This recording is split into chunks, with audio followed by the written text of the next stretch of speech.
بالکل ایسا ہی چھوٹا سا کچن تھا جس کی دیواروں پر اماں نے ماہر مستری کی طرح ہاتھ سے مٹی کا لیپ کیا ہوا تھا۔ اس کی دیوار پر کانے کے فریم میں جڑا شیشہ جھولتا رہتا تھا، جس کی ٹرے پر سرسوں کے تیل کی بوتل، تاج کی شکل کی سرما دانی، پاؤڈر اور کنگھی پڑی رہتی تھی۔ یہ 4-5 چیزیں اس دور کی فیشن انڈسٹری تھی۔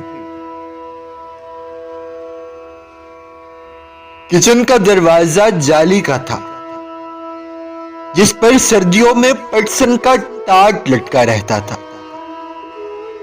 صبح صبح تیار ہو کر جب کچن میں ٹاٹ کی دبیز تہ پر آلتی پالتی مار کر چولہے کے قریب بیٹھنا تو توے پر اماں کی انگلیوں کے بیچ گھومتی شرماتی آلو والی روٹی بھوک بھڑکا دیتی تھی۔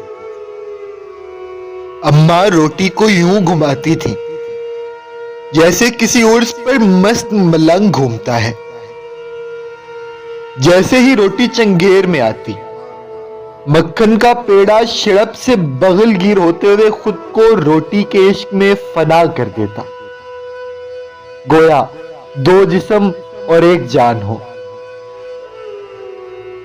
دہی کی کٹوری میں شکر کا چھڑکاؤ کر کے روٹی کے کناروں کو میری پوسٹ کی طرح اگنور کرنا اور عین وسط میں سے کڑکتا نوالا اٹھا کر دہی میں غسل دینا۔ ٹھنڈے ہاتھوں میں گرم روٹی ٹکور کرتی تھی اور اسی اثناء میں دوسری روٹی and next please take a side کہتی ہوئی چنگیر میں آ جاتی تھی اور چنگیر کی رونق بڑھاتی تھی۔ چائے کے نقش و نگار والی پیالے سے ٹھٹرتے ہونٹ جو لگتے تو گویا زندگی کی رمق لوٹ آتی۔ ایک ایک گھونٹ بڑے اہتمام سے نکلنا، جب کہنا اچھا امی جی چلتا ہوں تو اپنے آٹے والے ہاتھ پلو سے صاف کر کے اماں نے سر پہ پھیر کے محبت بھرا بوسہ دینا۔ اتنا معتبر جذبہ کہ جس کی تاثیر روح تک کو محسوس ہوتی تھی۔ ہم کتنے خوش نصیب لوگ ہیں، کیونکہ ہم وہ آخری لوگ ہیں جنہوں نے مٹی کے بنے گھروں میں بیٹھ کر پریوں کی کہانیاں سنی۔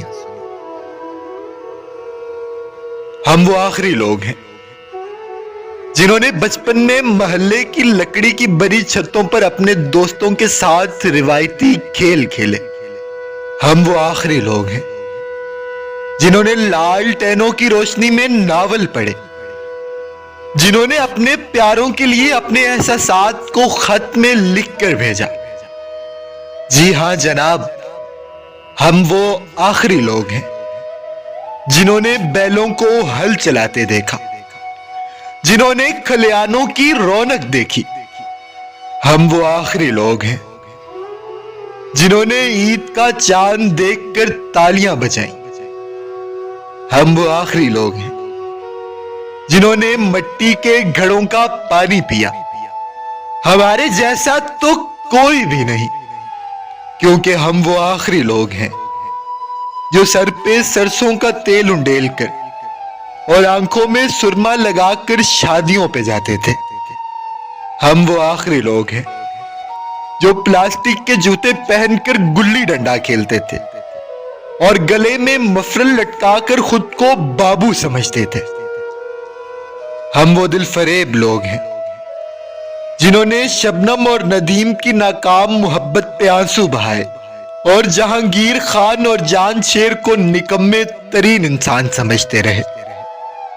ہم وہ بہترین لوگ ہیں جنہوں نے تختی لکھنے کی سیاہی کالی کرنے کے لیے دوات میں چینی پھینکی،